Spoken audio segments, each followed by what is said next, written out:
gut the deer, okay?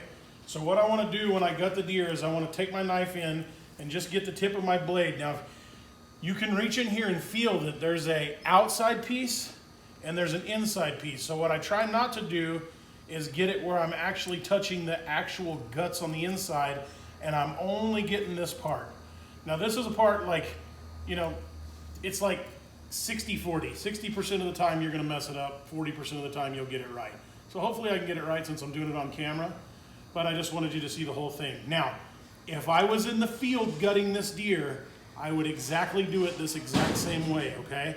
But I would just gut him and take the hide would still be on him, but I would still, so you can see how I've just split this part and all of the guts are still intact. So you just want to take the tip of your knife and go really easy so that you don't cut any of these guts, because if you cut them, it makes a big old mess. So I try to do the best I can not to cut them, okay?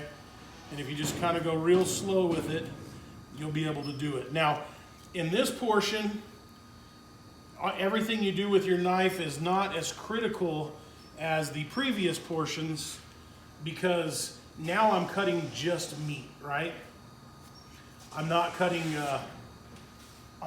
through the hide where I'm cutting through a bunch of bones and stuff. I mean, our dirt and stuff. So now I just, come over here, hide. What I do now is I just come to the side right here and I just open this portion up, because none of this meat right here I eat, okay? Same thing over here.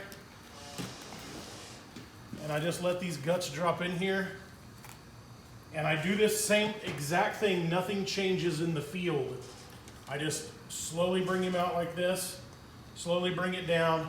I'm still able to do all of this with a 6-inch life support knife.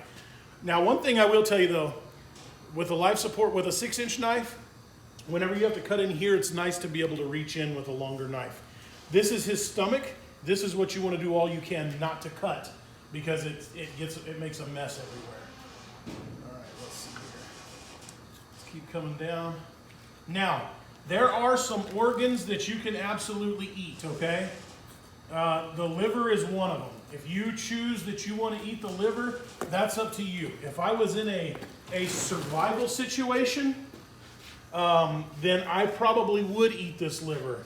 But I'm not right now. I don't like liver, but my buddy's dogs love it.